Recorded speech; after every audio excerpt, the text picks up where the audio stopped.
Guys, আজকে রাতে chowmein বানানো হবে। তো এই হলো সবজি ছেড়ে দেওয়া হয়েছে কড়াতে। চাউমিন এখানে সেদ্ধ করে রাখা হয়েছে, বিনস, ক্যাপসিকাম, গাজর, আলু।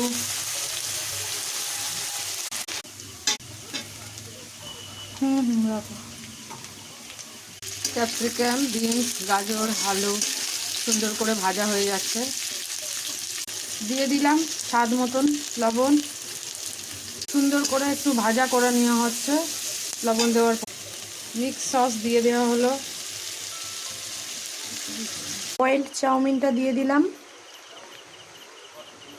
চাউমিনটা ভালো করে নাড়াচাড়া করে নেব। চাউমিন কমপ্লিট হয়ে গেছে। দেখুন, রেসিপিটি ভালো লাগলে লাইক, শেয়ার অ্যান্ড সাবস্ক্রাইব করবেন।